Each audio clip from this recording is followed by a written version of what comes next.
Yeah, it was a spinoff. Yeah. Just like the Young Jedi Chronicles and stuff like that.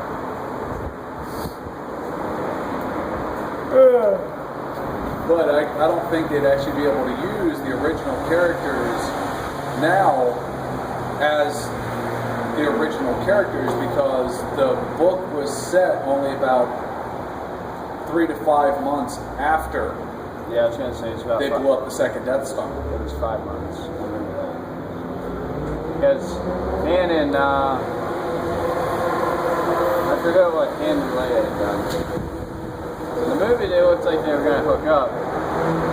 They do. They end up getting married. They had 2 daughters, I thought. Twins. And it's twin boys. Yeah, you had to be a real Star Wars fan to follow this shit.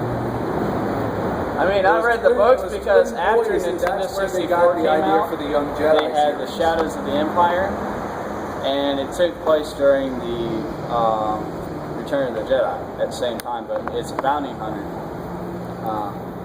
And when I found the book... However, it's going to be kind of interesting how they do that because in the movie they killed off Boba Fett. Yeah. But in the book he's still alive. Well, what they'll probably do, like everything else, is, yeah, he may have been thrown in the Scarlet Pit, but he probably found a way to survive. No, you can definitely see in the movie he was eaten by the fucking worm. Well, still, I mean, this is the movie, so they'll find a way.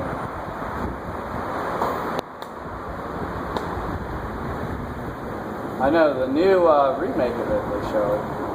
In the original, they just show him falling in. Well, in the original, they couldn't get... That's why he kept re-releasing new versions of it, because he couldn't get the scenes exactly right. That's why he was pissed off when they first released.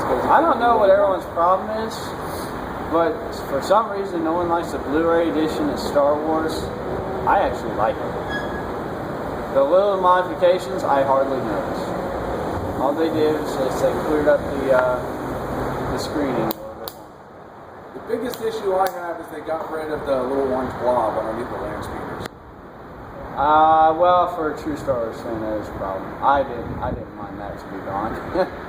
That actually was a pain in the ass. That was one of the most ingenious solutions that they ever came up with back then. In order to get the wheels off the bottom of the land speeders that they used on Tatooine. They used early computer generation. No, they didn't. They took Vaseline and rubbed it across the fucking frame and then refilmed it through the frame. The Vaseline obscured the wheels but made this little orange blob underneath them. And they said that was the repulsor lifts, and then they got rid of it in the digitally remastered version of it. It's like, well, that just doesn't make any sense. I mean, that was an ingenious idea.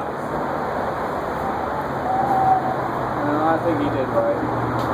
Because someone was going to do it eventually. I just thought it was kind of funny that all like the Star Destroyers and everything, when they did the up-close versions of it, I remember watching a documentary on how they actually made those scenes. The biggest expense that they had for that film was going out and buying battleship models.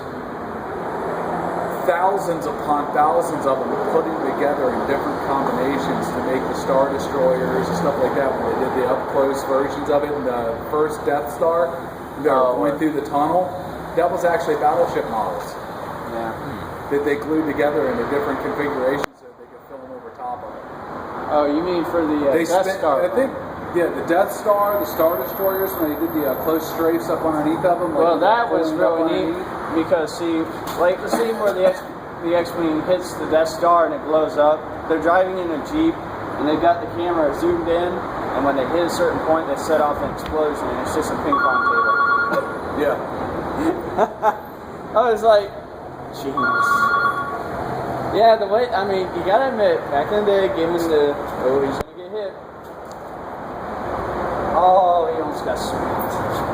I think they said they ended up spending something like $300,000 on plastic battleship models to build all the up-close scenes. And to say the least, that he actually went past his projected time. of making the movie. He went way over budget too, but holy shit, they made And he that. kind of just rigged everything in the last minute and just. And to his surprise, it went really well, and then the grant got bigger for the second movie. Or technically it was the fifth, but whatever. But yeah, it's. You sit there, you watch the documentaries, you're like, shit. Yeah, they're supposed to be finishing the last three of the original books. Remains the same.